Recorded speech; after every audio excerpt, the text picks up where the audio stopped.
Araw ng Sabado noon at tila walang katapusang init ang bumabalot sa aming bayan. Ako si Jessa at katulad ng dati, kasama ko ang pinsan kong si Marco sa aming paglalakbay patungo sa lumang mansyon ng aming lola. Ang mansyong iyon ay puno ng mga alaala ng aming kabataan, isang lugar na punong-puno ng hiwaga at mga kwento mula sa nakaraan. Nang marating namin ang mansyon, agad naming naramdaman ang malamig na simoy ng hangin sa loob nito. Parang mas malamig ngayon dito, bulong ni Marco habang lumilinga sa paligid. Tumango ako, sabik sa mga bagong lihim na maaari naming matagpuan sa loob ng mga lumang silid nito. Habang naglalakad kami sa makitid na pasilyo, napansin ni Marco ang isang pintuan na tila matagal nang hindi nabubuksan. Dito tayo, Jessa, anyaya niya. Agad kong sinundan ang kanyang mga hakbang. Pagbukas namin ng pinto, isang makapal na alikabok ang bumungad sa amin na tila naglalaman ng mga kwento ng nakaraan na matagal nang hindi nasasaliksik. Sa loob ng silid, may isang lumang estante na puno ng mga aklat. Isa sa mga aklat ang agad na pumukaw sa aming atensyon. Ang pabalat nito ay may kakaibang disenyo na tila isang mapa ng isang isla na hindi namin kilala. Ano kaya ito? Tanong ko habang dahan-dahang pinupunasan ang alikabok sa ibabaw nito. Parang mapa ito ng isang lugar. Sabik na sagot ni Marco. Baka ito ang susi sa mga kwento ni Lola tungkol sa misteryosong isla. Binuksan namin ang aklat at bumungad sa amin ang mga pahinang puno ng lumang sulat kamay. Ang mga letra ay tila naglalaman ng mga lihim na hindi dapat mabatid ng sinuman. Habang binabasa namin ang mga nakasaad sa aklat, unti-unti naming naiintindihan na ang isla ay hindi ordinaryo. Ito ay puno ng mahiwagang nilalang at mga pangyayari na tila hindi ka panipaniwala. Parang hindi totoo, sabi ko, ngunit nararamdaman ko ang kakaibang kilabot na gumagapang sa aking katawan. Pero paano kung totoo? Tugon ni Marco na puno ng pananabik. Hindi ko maipaliwanag ang aking nararamdaman, ngunit alam kong may kakaiba sa aklat na ito. May bahagi sa akin na gustong tuklasin ang isla na ito, ngunit may bahagi ring natatakot sa maaaring mangyari.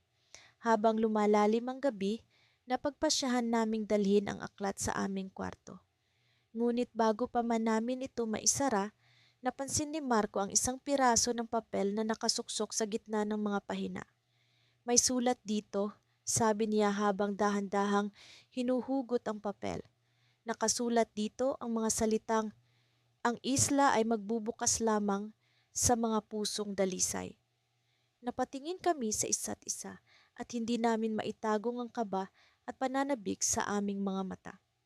Ano ang ibig sabihin ng mensahe at paano kung ang isla ay totoo nga? Maya-maya pa, isang malakas na hangin ang biglang lumusot sa bintana na tila nagbabadya ng isang bagay na hindi pangkaraniwan. Sa gitna ng aming pag-aagam-agam, narinig namin ang isang boses mula sa labas ng silid. Huwag ninyong buksan ang lihim ng isla, sabi ng boses, puno ng babala at takot. Nagkatinginan kami ni Marco, parehong hindi makapagsalita. Sino ang nagsalita? At bakit tila may nagbabantang panganib sa aming harapan? Ako si Miguel at kasama ko ang pinsan kong si Clara. Nang bumalik kami sa lumang silid-aklatan ng aming lolo, dama ko ang kakaibang kilig sa aking dibdib. Hindi ko mawari kung ito'y tuwa o takot, ngunit alam kong ang aklat na natagpuan namin ay may daladalang misteryo na magiging bahagi ng aming paglalakbay. Handa ka na ba, Clara?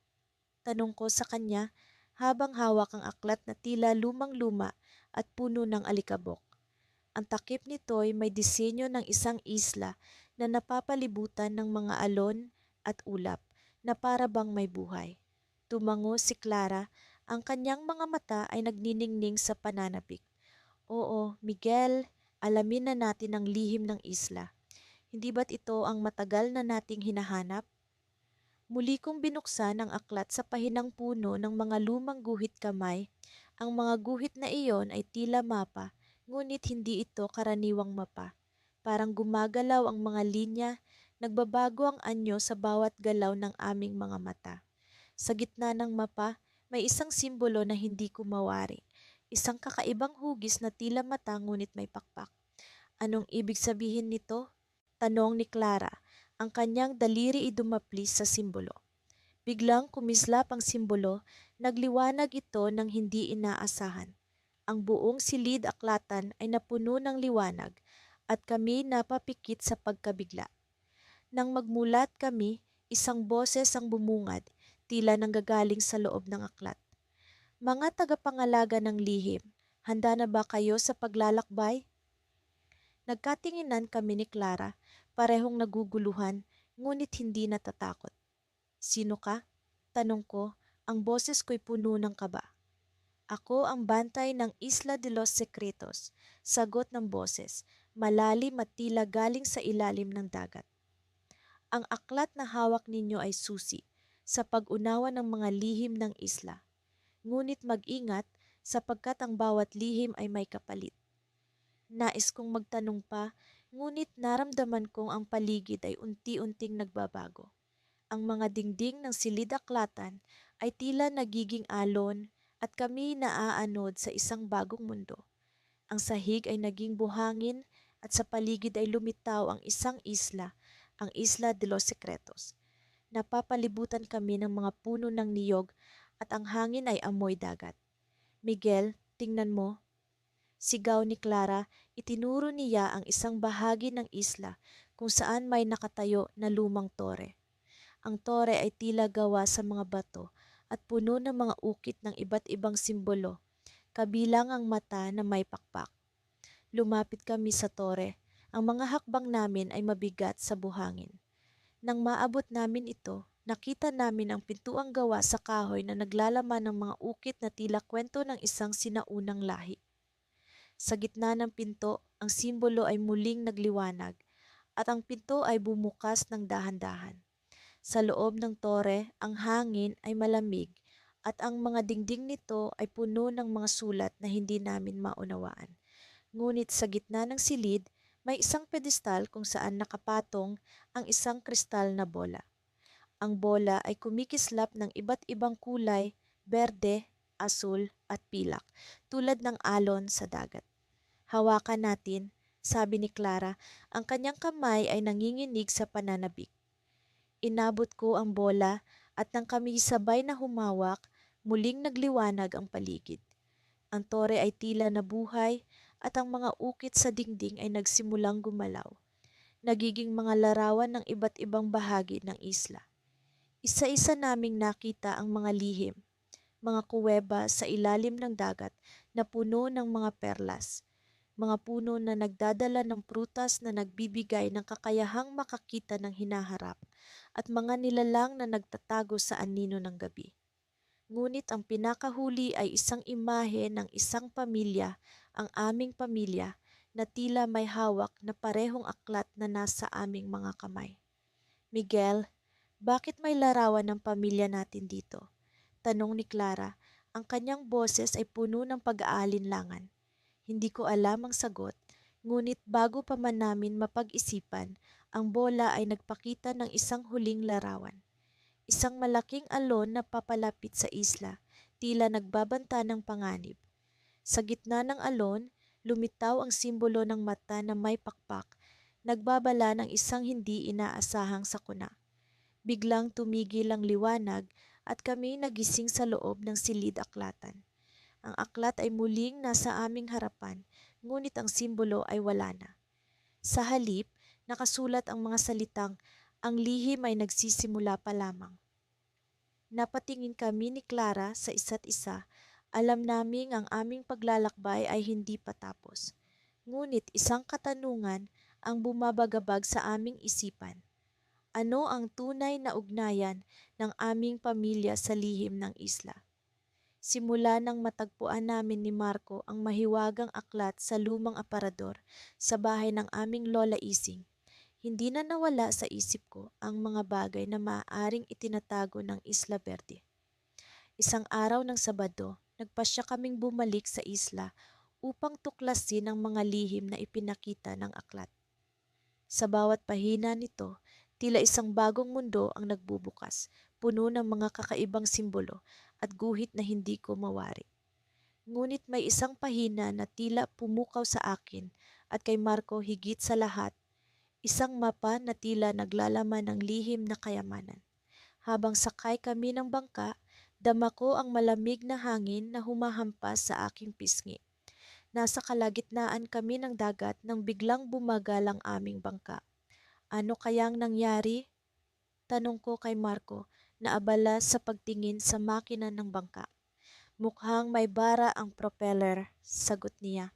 Sa kabutihang palad, dala namin ang aming mga kagamitan para sa snorkeling, kaya't hindi na kami nag-aksaya ng oras. Sumisid kami sa malamig na tubig para alisin ang bara. Sa ilalim ng dagat, nakita ko ang isang bagay na kumikinang sa ilalim ng mga bato. Tinapik ko si Marco at itinuro ito. Agad naming nilapitan ang bagay na iyon at laking gulat namin nang makita ang isang lumang barya, tila bahagi ng isang mas malaking koleksyon. Nang bumalik kami sa bangka, mas lalo kaming nasabik na ituloy ang aming paglalakbay. Pagdating sa Isla Verde, agad naming sinundan ang mapa mula sa aklat na may mga palatandaan na nagtuturo sa amin sa isang bahagi ng kagubatan. Habang naglalakad, napansin namin ang kakaibang mga ukit sa mga puno, mga simbolo na katulad ng nasa aklat. Mukhang tama ang direksyon natin, sabi ni Marco, puno ng pag-asa. Sa kalagitnaan ng aming paglalakbay, naramdaman kong may sumusunod sa amin. Marco, parang may iba pang tao dito, bulong ko sa kanya. Huminto kami at nakinig, ngunit tanging mga huni ng ibon at kaluskos ng mga dahon ang aming narinig. Nagpatuloy kami sa paglalakad, ngayon ay mas maingat at alerto. Makalipas ang ilang oras, narating namin ang isang maliit na kuweba na tila natatakpan ng mga baging at halaman. Dito na siguro iyon, sabi ko. Pumasok kami sa loob, may kaunting kaba, ngunit puno ng determinasyon. Sa loob ng kuweba, nakita namin ang iba't ibang mga ukit sa pader, mga eksena ng sinaunang pamumuhay sa isla, mga ritual at isang bagay na tila isang kayamanan. Habang tinitingnan namin ang mga ukit, biglang may narinig kaming yabag mula sa labas. May tao nga, bulong ni Marco. Dali-dali kaming nagtago sa likod ng isang malaking bato. Sa di inaasahang pagkakataon, isang matandang lalaki ang pumasok sa kuweba. May daladalang lampara. Nagtaka kami kung sino siya at ano ang ginagawa niya rito. Laking gulat namin nang biglang magsalita ang matanda. Matagal ko nang hinihintay ang pagdating ninyo. Nagulat kami ni Marco. Sino kayo? Tanong ko, puno ng pagtataka at kaunting takot. Ako si Mang Kaloy, ang tagapangalaga ng lihim ng isla. Sagot niya habang inilalapag ang lampara sa isang bato. Sinasabi niyo bang alam niyo ang tungkol sa aklat na ito? Tanong ni Marco habang inilalabas ang aklat mula sa kanyang bag. Tumango si Mang Kaloy, ang aklat na iyan ay matagal nang itinatago ng inyong pamilya. May kapangyarihan ito na magpakita ng mga lihim na nakatago sa mata ng karaniwang tao. Nagsimulang magkwento si Mang Kaloy tungkol sa kasaysayan ng isla at ang kayamanang itinatago nito, isang kayamanan na hindi lamang material kundi espiritual. Ngunit hindi lahat ng naghahanap ay may mabuting intensyon, dagdag niya. Kaya't kailangan ninyong mag-ingat. Habang patuloy na nagkukwento si Mang Kaloy, napansin ko ang kakaibang liwanag na nagmumula sa isang bahagi ng kuweba. Ano iyon? Tanong ko habang tinuturo ang liwanag. Iyan ang susi, sagot ni Mang Kaloy. Ngunit hindi lahat ay nakikita ito. Lumapit kami ni Marco sa bahaging iyon ng kuweba at laking gulat namin nang makita ang isang pintuang bato na tila may mga ukit na kumikilos. Ano ang gagawin namin? Tanong ni Marco kay Mang Kaloy. Sundin ninyo ang inyong puso, sagot niya. Habang iniisip ko ang mga sinabi ni Mang Kaloy, biglang nagbago ang ihip ng hangin sa loob ng kuweba. Nagsimulang magsara ang pinto ng bato, unti-unting nagdilim ang paligid. Marco, kailangan na nating lumabas. Sigaw ko sabay hila sa kanya palabas. Nang makalabas kami sa kuweba, biglang naglaho si Mang Kaloy. Tanging ang malamig na simoy ng hangin ang naiwan sa amin. Ano ang ibig sabihin nito? Tanong ni Marco, puno ng pag-aalala. Hindi ko alam ang sagot. Ngunit isang bagay ang sigurado, hindi ito ang katapusan ng aming paglalakbay. Sa halip, ito ay simula pa lamang ng mas malalim na misteryo na kailangang naming tuklasin. At sa paglingon namin sa kuweba, naramdaman ko na ang tunay na lihim ng Isla Verde ay hindi lamang nakatago sa mga pahina ng aklat, kundi pati na rin sa aming mga puso. Sa pagkakabukas ng aklat, isang malamlam na liwanag ang pumuno sa silid. Ang mga pahina nito'y tila kumikinang sa kabila ng kalumaang anyo ng aklat. Ako, si Mira, kasama ang pinsan kong si Leo, ay nakatayo sa harap ng mesa kung saan nakalatag ang mahiwagang aklat. Hindi namin maalis ang aming mga mata sa mga letra at guhit na unti-unting nagiging malinaw habang nagpatuloy kaming magbasa. Leo, tingnan mo ito, sabi ko habang itinuturo ang isang bahagi ng aklat na may mga kakaibang simbolo. Parang mapa ito ng isla. Lumapit si Leo at masusing inaral ang mga guhit. Tama ka, Mira, pero parang hindi ito basta-bastang mapa. Parang may mga nakatagong mensahe sa likod ng mga simbolo. Nagpatuloy kaming magbasa at sa bawat pahina ay tila may bagong lihim na isinasalaysay ang aklat. Ang mga kwento ng nakaraan ng isla, ang mga sinaunang nanirahan dito, at ang mga mahiwagang pangyayari na hindi pa namin kailanman narinig. Nakakabighani, nakakatakot, ngunit higit sa lahat, nakakaintriga. Alam mo, Mira, sabi ni Leo habang ang nagsusulat ng ilang tala sa kanyang kwaderno. Hindi ko maisip kung paano natin natagpuan ang aklat na ito. Parang tadhana ang nagdala sa atin dito. Tumango ako, sumasang-ayon sa kanyang sinabi. Sino kaya ang may-ari nito bago tayo? At bakit nasa lumang bahay ni Lola? Habang nag-uusap kami, isang kakaibang tunog ang umaling-aungaw mula sa labas ng bintana. Agad kaming napatingin sa isa't isa, kapwa nagtatanong kung ano iyon.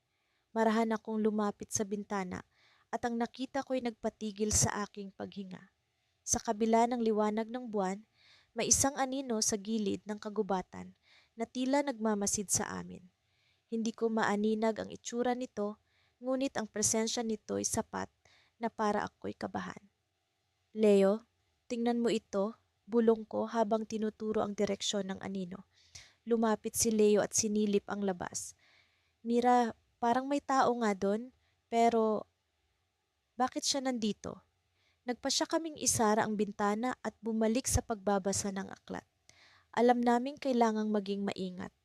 Bawat pahina ay tila nagdadala sa amin ng mas malalim na kaalaman tungkol sa isla at sa mga lihim nito. Ngunit sa kabila ng aming pag-iingat, hindi namin maiwasang matuon ang aming atensyon sa anino sa labas.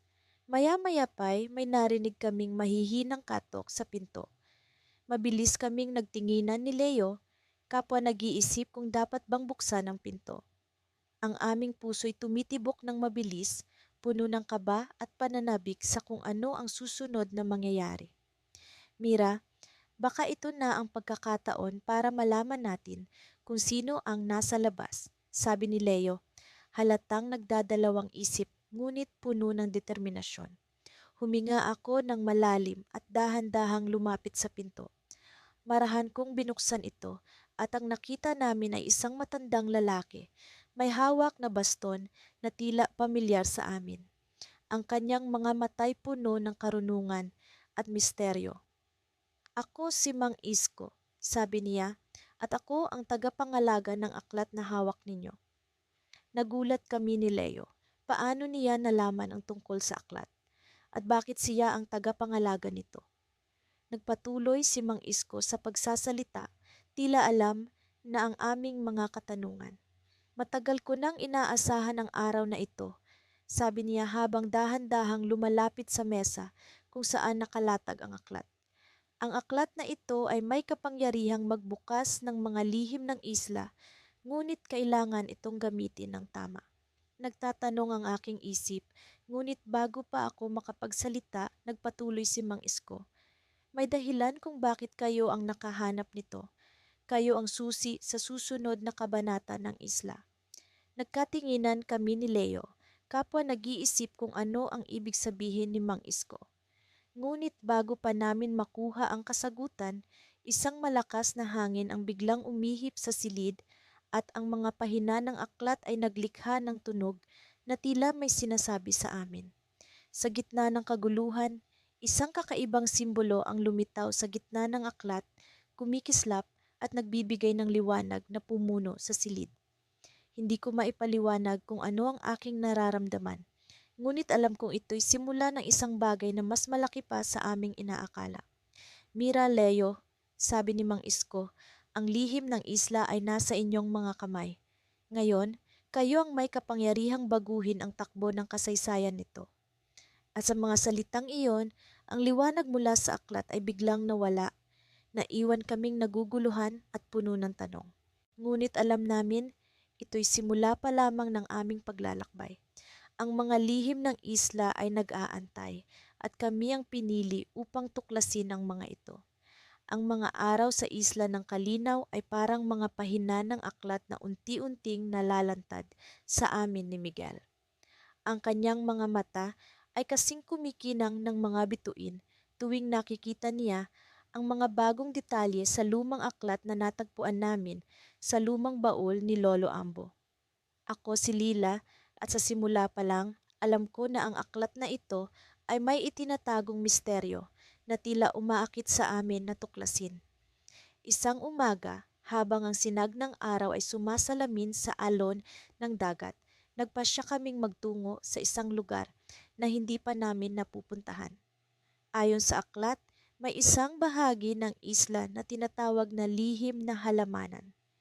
Sa mga pahina, may mga guhit at talata na tila gabay patungo sa isang lugar na puno ng mga mahiwagang halaman. Miguel, nararamdaman mo ba ito? At tanong ko habang tinatanaw ang di pa kilalang landas. Parang may kakaiba sa lugar na ito. Tama ka, Lila. Tila inaakay tayo ng aklat patungo sa kung anumang lihim na narito. Sagot ni Miguel sabay hawak sa kanyang backpack na puno ng mga kagamitan naming panggalugad. Habang naglalakad kami, ang hangin ay tila nagbubulong ng mga sinaunang kwento. Ang mga punong kahoy ay nagkukumpol at ang mga dahon ay sumasayaw na parang may sariling buhay. Ang amoy ng lupa ay nakakapagpaalala ng mga alaala ng aming kabataan. Mga araw na puno ng pagkamangha sa simpleng kagandahan ng kalikasan. Sa wakas, narating namin ang isang bahagi ng isla na tila hindi pa naaabot ng sinuman. Ang lihim na halamanan ay puno ng mga halaman na may mga kulay na hindi ko pa nakikita. Dito, ang hangin ay tila puno ng mahika at ang paligid ay nagmistulang isang bahagi ng engkantadong mundo. Miguel, tingnan mo ito. Sigaw ko habang sinusuri ang isang halaman na may mga bulaklak na kumikinang sa iba't ibang kulay. Parang hindi ito natural. Habang kami ay patuloy na nag-eeksplora, napansin namin ang isang kakaibang tunog. Isang tila malamig na pag-awit na lumilipad kasama ng hangin. Ang awit ay tila nagmumula sa gitna ng halamanan. Sa aming pag-usisa, natuklasan namin ang isang bukal na kumikinang sa gitna ng mga halaman. May nakasulat sa tabi ng bukal, sabi ni Miguel habang tinuturo ang isang ukit sa bato. Ngunit hindi ko mabasa. Lumapit ako upang tingnan ang mga ukit. Ang mga ito ay tila mga sinaunang simbolo na hindi pamilyar sa akin. Ngunit habang sinusuri ko ang mga ito, biglang nagliwanag ang aklat at ang mga simbolo ay nagmistulang mga salitang nauunawaan ko. Miguel, tingnan mo, parang nakikita ko ang mga salita. Sa aking pagbabasa, ang mga ukit ay nagkwento ng isang lumang alamat tungkol sa mga tagapag-alaga ng isla. mga nilalang na may tungkuling protektahan ang lihim ng kalinaw. Ayon sa alamat, ang sinumang makakita sa lihim na halamanan ay magiging bahagi ng kanilang kwento. Ngunit may isa pang bahagi ng alamat na bumulaga sa akin. Nakakatakot ang sinasabi dito, Miguel. Sabi ko habang hawak ang aklat na tila umaapoy sa mga pahina nito. Kung sino man ang makakakita sa bukal, siya ay magiging bantay ng isla. Nagsimulang bumilis ang tibok ng aking puso. Ang mga salitang ito ay tila may kahulugan na higit pa sa inaakala namin. Ang pag-awit sa hangin ay tila nagiging mas malinaw at ang mga halaman ay tila lumalapit sa amin. Biglang, ang bukal ay nagbigay ng isang matinding liwanag at ang paligid ay nagbago. Miguel, ano ito? Sigaw ko habang ang buong halamanan ay tila nagiging bahagi ng isang bagong mundo. Sa gitna ng liwanag, nakita namin ang mga anyo ng matatandang nilalang na tila nakatingin sa amin. Ang kanilang mga mata ay puno ng kaalaman at ang kanilang mga anyo ay parang mga bahagi ng kalikasan. Ang kanilang presensya ay nagbibigay ng kakaibang pakiramdam kasama ang takot at pagkamangha. Bakit tayo nandito? Tanong ni Miguel habang ang kanyang mga mata ay hindi makawala sa liwanag. Sa likod ng mga nilalang, nakita namin ang isang pintuan na tila nag-aanyaya sa amin na pumasok. Ang pintuan ay puno ng mga ukit na katulad ng mga nasa aklat. Sa puntong iyon, naramdaman ko ang isang puwersa na nagtutulak sa amin papalapit.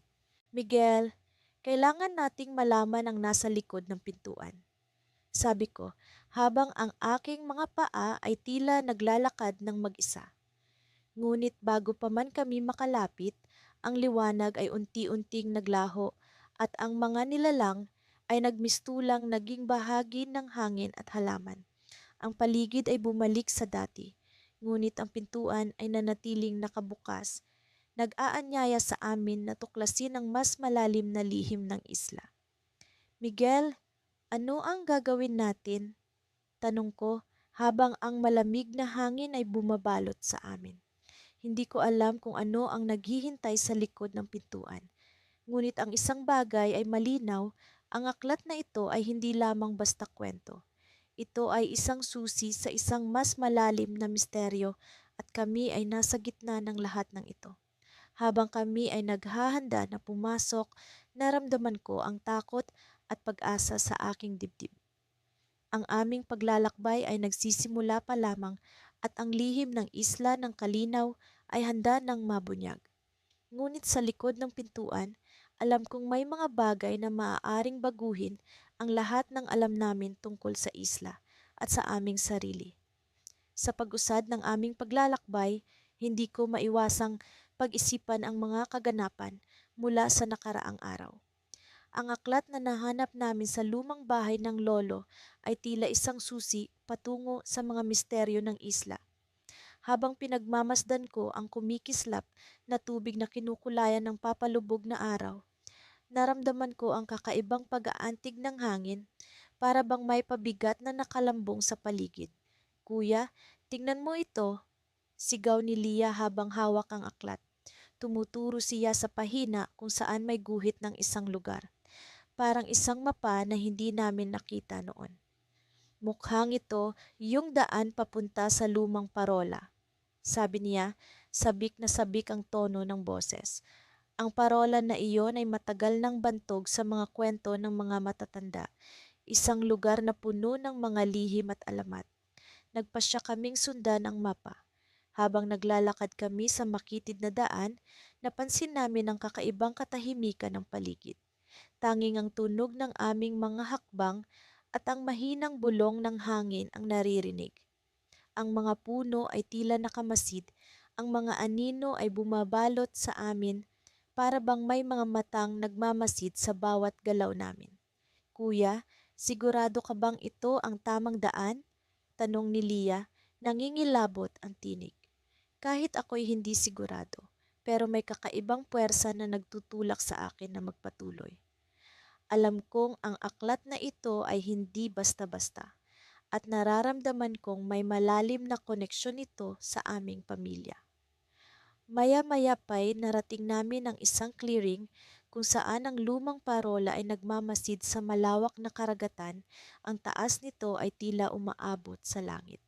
Ang kanyang kalumaan ay halata sa mga pader na may bitak, mga alaala ng mga bagyong dumaan. Ngunit sa kabila ng kanyang kalagayan, may kakaibang karisma ito. Lumapit kami sa parola at napansin namin ang isang kakaibang simbolo na nakaukit sa kanyang pinto.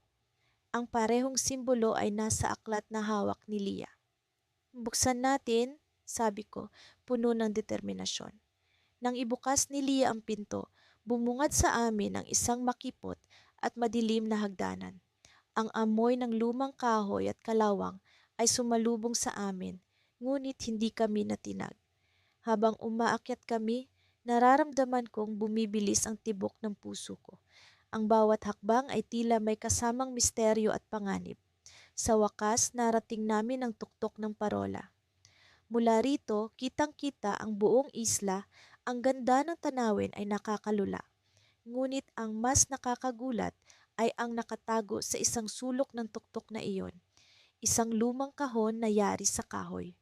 Kuya, ano kaya ang laman nito? Tanong ni Leah, ang kanyang mga mata ay nanlalaki sa pagtataka. Dahan-dahan kong binuksan ang kahon at bumungad sa amin ang isang sinaunang pergamino na may nakasulat na kakaibang teksto. Hindi ko maipaliwanag, ngunit tila may kakaibang enerhiya ang bumalot sa amin habang binabasa ko ang mga salitang nakaukit dito. Ang lihim ng isla, bulong ko habang unti-unting nagkakaroon ng kahulugan ang mga nakasulat. Ang isla pala ay may taglay na kapangyarihan na nagmumula sa kalikasan. Isang enerhiyang matagal nang itinatago, pinoprotektahan ng parola. Ngunit higit pa sa aming inaasahan ang nakasaad sa pergamino. Ang kapangyarihang ito ay may kakayahang magbigay ng buhay sa mga bagay na nawala na. Kuya, tingnan mo. Biglang sigaw ni Leah, ang kanyang tinig ay puno ng pagkamangha. Sa harap namin, unti-unting lumitaw ang hugis ng isang tao. Isang imahe na nagliwanag sa gitna ng hangin. Ang anyo ng aming lolo na matagal nang pumanaw. Tila siya ay nagpakita sa amin, ang kanyang matamis na ngiti ay puno ng pagmamahal at pag-unawa.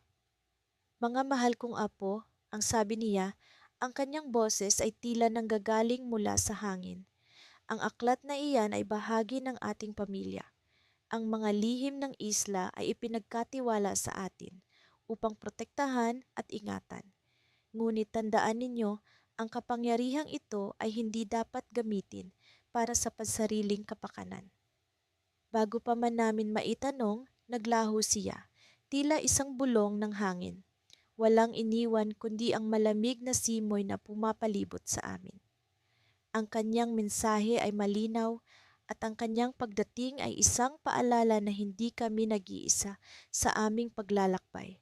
Ngunit sa aming pagbaba, may kakaibang ingay kaming narinig, isang bagay na gumagapang mula sa likod ng parola. Sa isang iglap, ang lupa ay tila gumalaw at bumukas ang isang lihim na lagusan. Ang aming kinatatayuan ay nagsimulang magbago at sa aming harapan ay lumitaw ang isang daan patungo sa ilalim ng lupa. Kuya, ano ito? Tanong ni Leah, ang kanyang tinig ay puno ng pag-aalinlangan. Ngunit bago ko pa man masagot, naramdaman namin ang pag-ikot ng hangin para bang hinihila kami ng isang puwersa. Ang aming mga paa ay tila nagkaroon ng sariling buhay at hindi namin mapigilan ang aming mga sarili na maglakad patungo sa lagusan. Habang palalim ng palalim ang aming nilalakbay, nararamdaman ko ang kakaibang enerhiya na bumabalot sa amin. Ang ilaw mula sa itaas ay naglaho na at kami nasa kadiliman. Ngunit sa aming harapan, may lumitaw na kakaibang liwanag, isang mumunting ningning na tila nag-aanyaya. Ang lihim ng isla ay hindi pa tapos. At sa kabila ng takot, alam kong ang bawat hakbang na aming tinatahak ay patungo sa isang mas matinding hiwaga. Sa kabila ng mga pagod naming katawan at mga natuyong pawis, ang aming mga mata ay nananatiling nakatuon sa mahiwagang aklat na nasa aming harapan. Ako si Lila at ang pinsan kong si Marco ay katabi ko. Parehong nagtataka at kinakabahan sa susunod naming hakbang. Ang gabing iyon ay tila isang kakaibang pangyayari sa ilalim ng liwanag ng bilog na buwan, habang ang mga alon ng dagat ay mahinang bumubulong ng mga sikreto sa dalampasigan. Lila, tingnan mo ito, bulong ni Marco habang itinuturo ang isang pahina sa aklat. Isang mapa na tila kumikislap sa ilalim ng liwanag ng buwan ang lumitaw na parang may sariling buhay. Ang mga guhit ay wala para sa mga mata ng ordinaryong tao. Ngunit sa amin, ito ay isang gabay, isang susi sa isang lihim na matagal nang nakabaon sa islang ito. Ngunit paano natin ito susundan? Tanong ko habang hinihimas ang aking batok, hindi sigurado kung anong hakbang ang susunod. Ang aklat ay hindi lamang nagpapakita ng mapa, kundi tila nag-aanyaya rin sa amin sa isang paglalakbay na hindi namin inaasahan. May narinig akong kwento mula sa mga matatanda sa baryo. Sagot ni Marco, ang kaniyang mga mata ay puno ng determinasyon. May sinasabi sila tungkol sa isang daanan na nagbubukas lamang sa gabi ng kabilugan ng buwan. Siguro ito na yon. Kahit na bahagyang nababalot ng takot, ang pananabik na tuklasin ng lihim ng isla ay nangingibabaw. Nagpasya kaming sundan ang kislap ng mapa. Habang naglalakad kami sa kakahuyan, ang mga puno ay tila nagmamasid, ang kanilang mga dahon ay sumasayaw sa ihip ng hangin. Ang liwanag ng buwan ang tanging gabay namin, habang ang mga anino ay naglalaro sa aming landas. Sa di kalayuan, isang liwanag ang aming natanaw, isang bukal na tila umaapoy sa liwanag na hindi nagmumula sa mundong ibabaw. Napalitan ang aming kaba ng pagkamangha. Ang bukal ay hindi lamang isang ordinaryong bukal, kundi isang portal na hinihintay ang aming pagdating. Ang tubig nito ay kumikislap, nag-aanyaya sa amin na lumapit. Lila, ito na siguro ang simula ng ating paglalakbay, sabi ni Marco, habang kami ay magkatabing nakatayo sa gilid ng bukal. Ang aming mga puso ay sabay na tumitibok, puno ng kaba at pananabik. Nang bigla, isang malamyos na tinig ang narinig namin, tila nagmumula sa kalaliman ng bukal. Ang sinumang pumasok ay dapat na may dalisay na puso at matatag na kalooban. Nagkatinginan kami ni Marco at sa sandaling iyon ay alam naming pareho na handa na kami. Hinawakan namin ang kamay ng isa't isa, sabay naming inihakbang ang aming mga paa papasok sa mahiwagang bukal. Ang tubig ay malamig ngunit hindi nakakatakot, at habang kami ay lumulubog, ang paligid ay nagbago. Tila isang bagong mundo ang bumungad sa amin. Sa aming pag-ahon, nakita namin ang isang lugar na hindi ka panipaniwala. Ang mga puno ay puno ng liwanag. Ang mga bulaklak ay kumakanta sa ihip ng hangin, at ang hangin ay puno ng mga halimuyak na hindi namin maipaliwanag. Isang mundo na tila nasa panaginip lamang. Ngunit ang aming pagkamangha ay napalitan ng pagkagulat nang makita namin ang isang nilalang na naglalakad patungo sa amin. Isang matandang lalaki na hindi namin kilala, ngunit tila pamilyar ang kaniyang anyo. Ang kaniyang mga mata ay puno ng karunungan at lihim, at ang kaniyang boses ay malumanay ngunit puno ng kapangyarihan.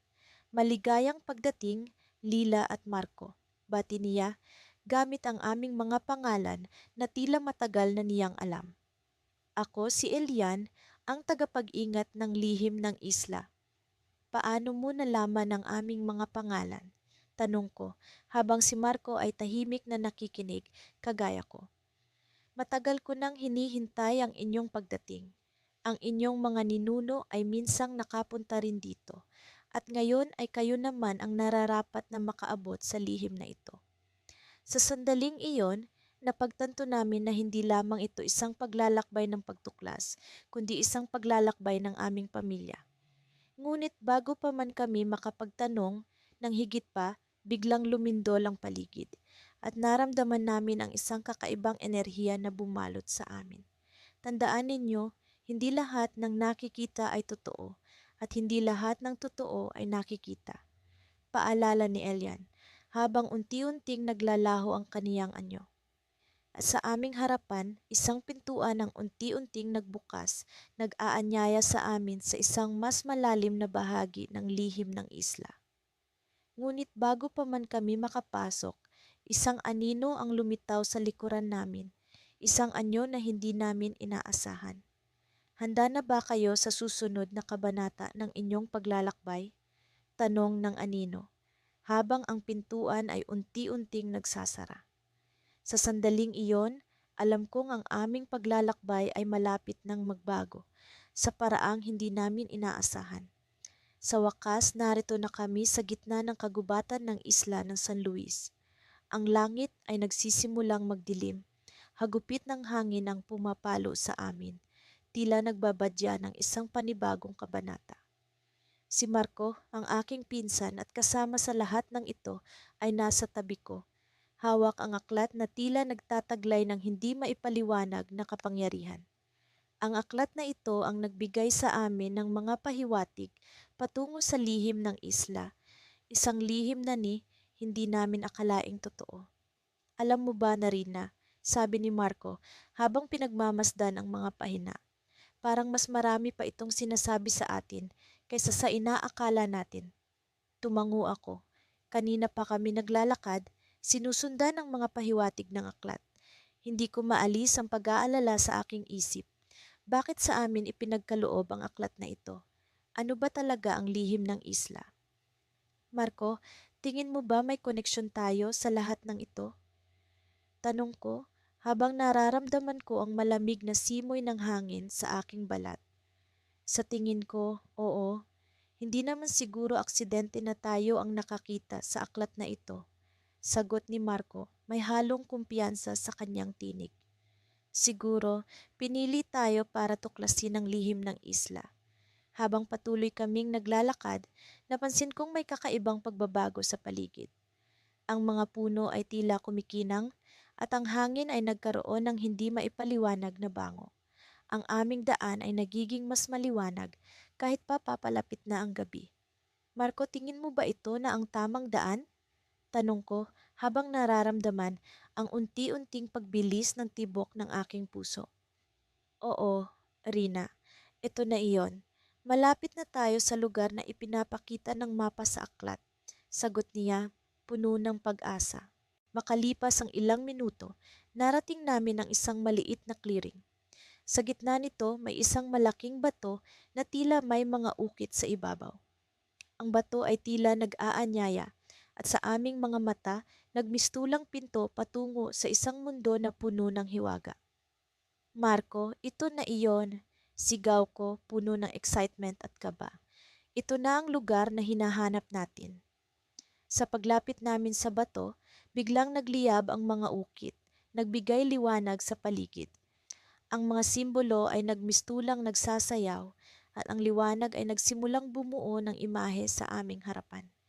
Isang imahe ng isla, ng mga tao at ng isang sinaunang seremonya. Rina, tingnan mo, sigaw ni Marco habang pinagmamasdan ang imahe. Sa sandaling iyon, naramdaman ko ang kakaibang koneksyon sa imahe. Parang nagising ang isang bahagi ng aking pagkatao, isang bahagi na matagal nang natutulog. Ang seremonya ay tila nagpapakita ng koneksyon sa aming pamilya, sa aming mga ninuno. Marco, sa tingin ko bahagi tayo nito. Bulong ko. Biglang nagbago ang imahe. Isang anino ang lumitaw, isang figura na pamilyar, ngunit hindi ko matukoy. Ang anino ay tila nagmamasid, nag-aabang. Naramdaman ko ang pagtaas ng balahibo sa aking batok, ang pagtaas ng tensyon sa paligid. Rina, sino iyon? Tanong ni Marco, halata ang kaba sa kanyang tinig. Hindi ko alam, hindi ko masagot ang tanong ni Marco, pero alam kong may koneksyon kami sa figura. Alam kong ito ang susi sa lihim ng isla.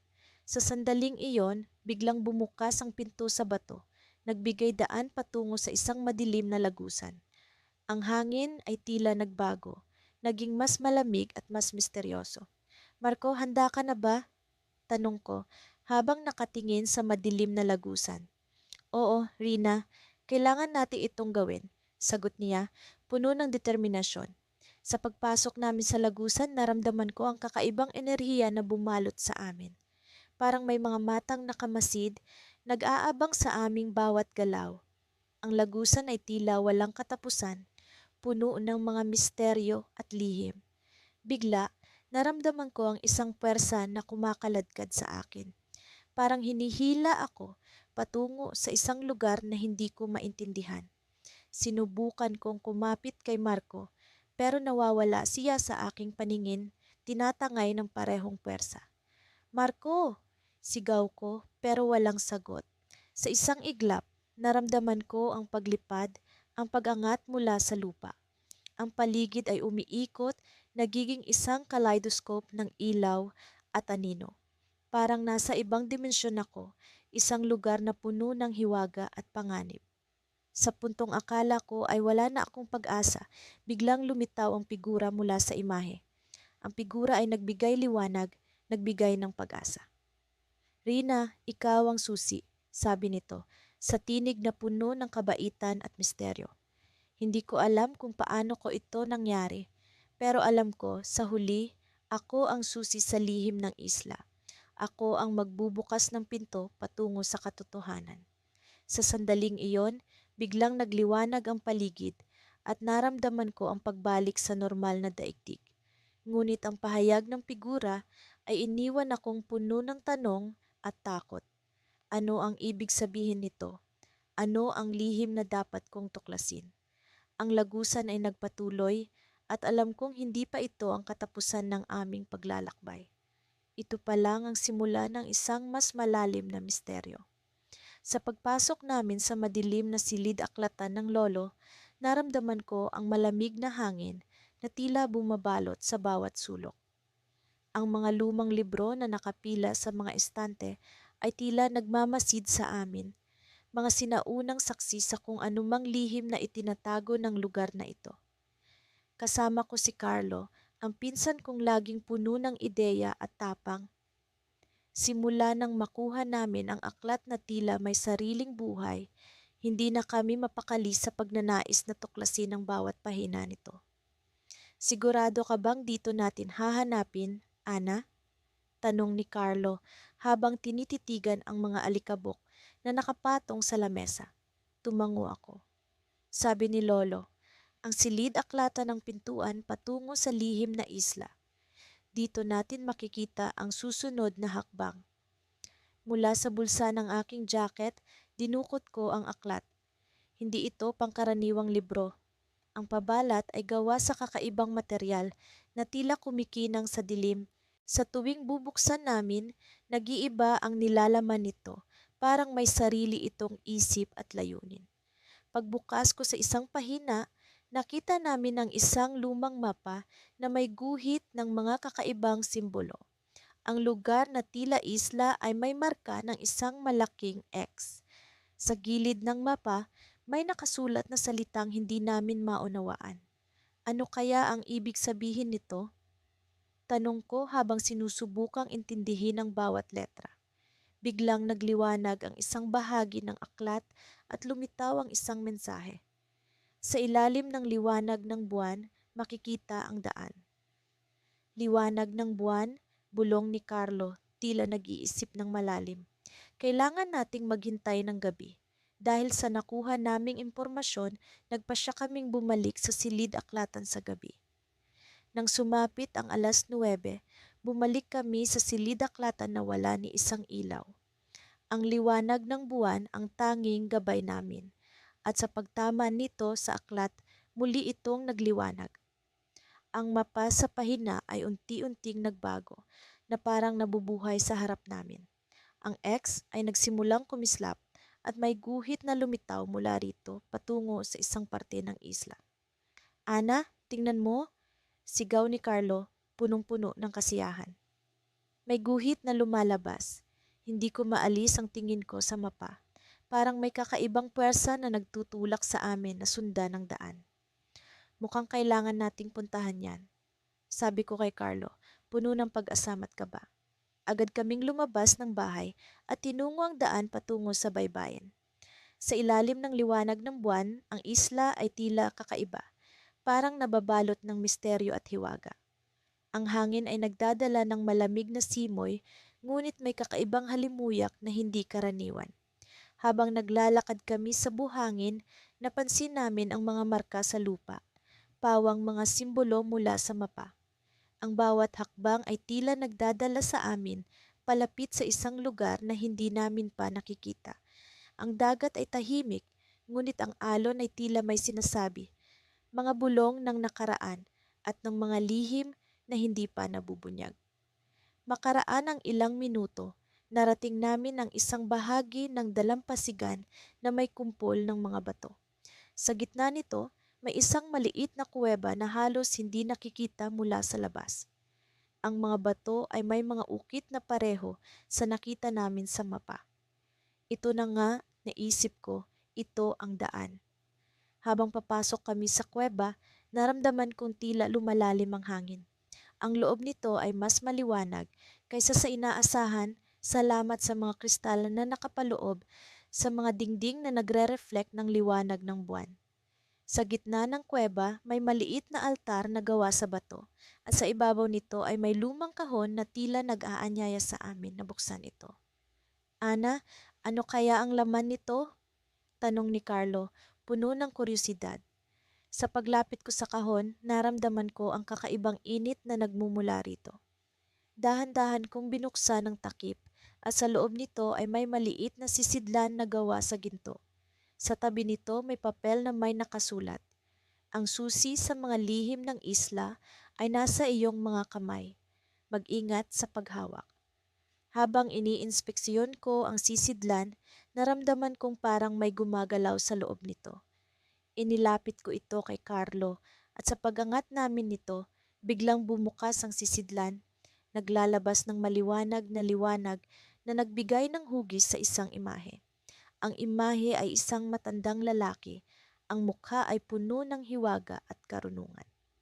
Huwag kayong magkamali, mga batang tagapagligtas, sabi ng imahe. Ang lihim ng isla ay hindi basta-basta. Isang desisyon ang kailangan ninyong gawin. Nagtaka kami ni Carlo sa sinabi ng imahe. Ano ang desisyon? Ano ang lihim na ito? Ngunit bago pa namin maitanong, biglang naglaho ang imahe at ang liwanag ay naglaho, na parang wala itong nangyari. Naiwan kaming nagtataka at puno ng tanong. Sa bawat hakbang namin, tila nadaragdagan ng misteryo at pag-aalinlangan. Ngunit alam kong sa likod ng bawat lihim, may naghihintay na pag-unawa. Sa kabila ng lahat, isang bagay ang malinaw, hindi pa ito ang wakas ng aming paglalakbay. Hindi ko alam kung paano kami nakarating sa ganitong sitwasyon, pero narito kami ni Lian, nakatayo sa harap ng isang kakaibang pintuan sa loob ng kuweba. Tila ba isang misteryo ang bumabalot sa buong isla at ang aklat na natagpuan namin sa lumang bahay ng lolo ay patuloy na naglalantad ng mga lihim na hindi namin inaasahang makikita. Sigurado ka bang ito ang tamang daan? Tanong ni Lian habang hinahawakan ang lampara na nagbibigay ng liwanag sa madilim na daanan. Nakita ko ang pag-aalala sa kanyang mga mata, pero alam kong pareho kaming determinado na alamin ang katotohanan. Oh, base sa mapa sa aklat, dito tayo patungo. Sagot ko habang hawak-hawak ang aklat na tila ba may sariling buhay. Ang bawat pahina nito ay puno ng mga simbolo at guhit na unti-unti naming nauunawaan habang lumalalim ang aming paglalakbay. Sa tuwing binubuksan ko ang aklat, nararamdaman ko ang kakaibang init na nagmumula rito. Para bang may koneksyon ito sa aming pamilya, isang koneksyon na hindi ko pa lubos na maipaliwanag. Minsan, nararamdaman ko ang mga bulong na tila nagsasabi sa amin ng direksyon. Ngunit sa pagkakataong ito, ang aklat ay tahimik habang ang hangin sa paligid namin ay naglalabas ng malamig na simoy. Alam mo, Hindi ko akalain na ang simpleng pagbisita natin sa isla ay magiging ganito, sabi ni Lian habang iniangat ang lampara upang masilayan ang mga ukit sa pader. Parang nasa loob tayo ng isang kwento. Ngumiti ako sa kanya. Tama ka, pero ang kwento ay hindi pa tapos. Dahan-dahan kong binuksan ang pintuan. Sa likod nito, isang maliwanag na silid ang bumungad sa amin. Hindi ko inaasahan ang ganitong tanawin. Sa gitna ng silid, isang altar na yari sa marmol ang nakatayo na papalibutan ng mga lumang inskripsyon. Sa ibabaw nito ay may nakalagay na kristal na nagliliwanag ng kakaibang liwanag. Lian, tingnan mo yan, sambit ko habang itinuturo ang kristal. Parang ito ang sinasabi sa aklat. Lumapit kami sa altar at sa bawat hakbang namin ay tila ba lumalakas ang tibok ng puso ko. Pakiramdam ko ay nasa climax kami ng isang kwento, ang sandaling pinakahihintay naming dalawa. Nang mag-alas, nakatayo kami sa harap ng altar at pareho naming tinititigan ng kristal na parang may magnetong humihila sa aming mga mata. Para bang may mensahe itong kristal, sabi ni Lian, na tila ba nawawala na ang kanyang pag-aalinlangan. Ano kaya ang mangyayari kung hahawakan natin ito? Hindi ko alam ang sagot, pero naramdaman ko ang isang puwersa na nagtutulak sa aking kamay na iangat at hawakan ang kristal. Sa sandaling sumalampak ang aking palad dito, naramdaman ko ang kakaibang enerhiya na dumaloy sa aking katawan. Nagliwanag ang silid at ang mga inskripsyon sa paligid ay tila ba gumalaw, nagbago ng anyo at nabuhay. Anong nangyayari? Tanong ni Lian, ngunit bago pa man ako makasagot, narinig namin ang isang pamilyar na tinig sa likuran. Sa wakas, nakarating na kayo, sabi ng tinig na hindi ko inaasahan. Paglingon namin, tumambad sa amin ang isang matandang lalaki na may mga mata na puno ng hiwaga. Agad kong nakilala ang kanyang mukha mula sa mga lumang larawan sa bahay ng lolo. Hindi pwede, ikaw si Lolo Tomas. Bulalas ko habang ang isip ko ay naguguluhan sa mga pangyayari. Ngumiti si Lolo Tomas pero may lungkot sa kanyang mga mata. Maraming kayong malalaman, mga apo ko, pero hindi pa ito ang wakas ng inyong paglalakbay. Sa sandaling iyon, naglaho ang liwanag at ang buong silid ay nabalot ng kadiliman. Ang huling narinig ko ay ang mga bulong mula sa kristal. Mga bulong na tila ba nagsasabi sa amin ng mga lihim na hindi pa namin handang malaman. At sa kabila ng takot, naramdaman ko ang kakaibang sigla sa aking puso. Tila ba ang paglalakbay namin ay nagsisimula pa lamang. Sa wakas, matapos ang ilang oras na paglalakbay sa kakahuyan, narating namin ni Marco ang dulo ng isla. Ang hangin na pumapaspas sa aming mga mukha ay may kakaibang halimuyak. Tila ba may halong asin at mga bulaklak na hindi ko pa nakikita. Ang dagat ay kumikislap sa ilalim ng liwanag ng araw at sa kabila nito, isang lumang tore na tila nagbabantay sa buong paligid. Marco, ito na siguro ang sinasabi sa aklat. Bulong ko habang nakatingin sa tore. Ang aklat na nakuha namin mula sa luma at inabandona na tindahan ng libro sa bayan ay puno ng mga mapa at lumang kwento tungkol sa isla. Isang bahagi nito ang nagpakita ng larawang kahawig ng tore na nasa harapan namin ngayon. Oo, pero bakit may mga kwento tungkol dito? Ano ang lihim na itinatago nito? Tanong ni Marco.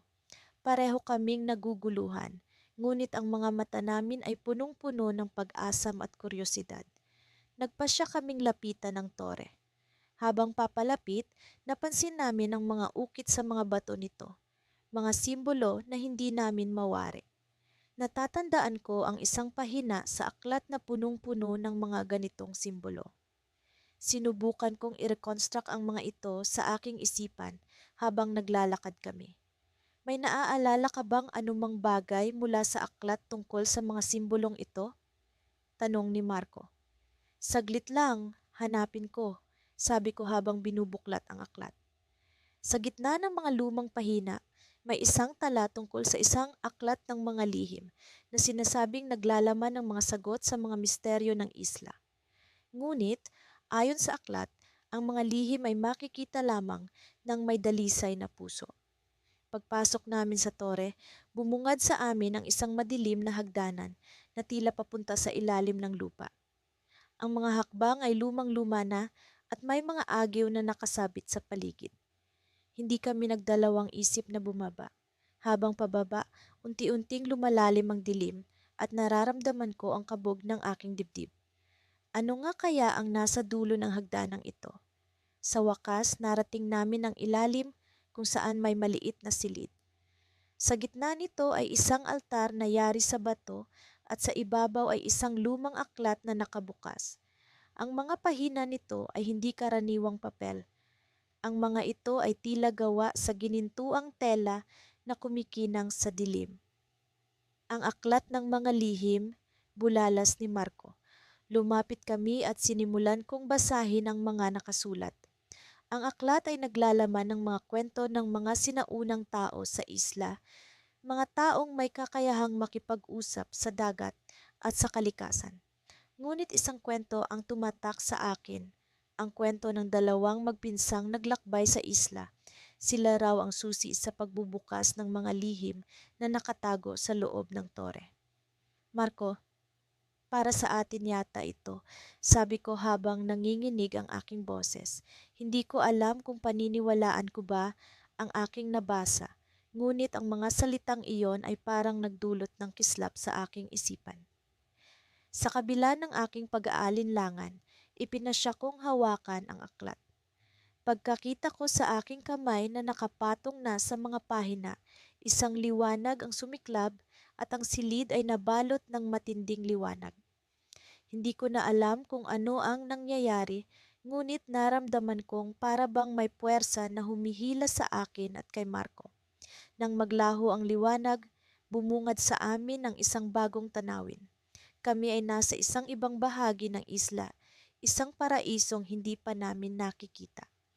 Ang mga puno ay puno ng prutas na hindi karaniwan, at ang hangin ay puno ng mga awitin ng ibon na hindi pa namin naririnig. Ang dagat ay kulay ginto sa ilalim ng araw, at sa tabi nito ay isang lumang barko na tila ba naghihintay sa amin. Nasaan tayo? Tanong ni Marco. Kitang-kita ang takot at pagtataka sa kanyang mga mata. Habang naglalakad kami papunta sa barko, napansin ko ang isang tao na nakatayo sa tabi nito. Isang matandang lalaki na may hawak na baston at nakasuot ng balabal na kulay asul. Ang kanyang mga mata ay tila alam ang lahat ng lihim ng mundo.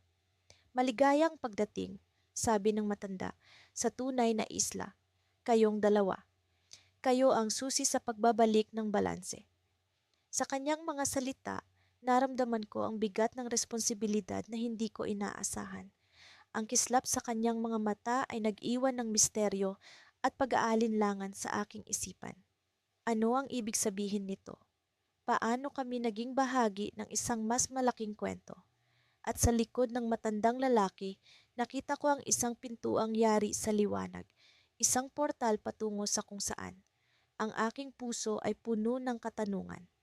Sa kabila ng aming natuklasan, ang tunay na pakikipagsapalaran ay nagsisimula pa lamang.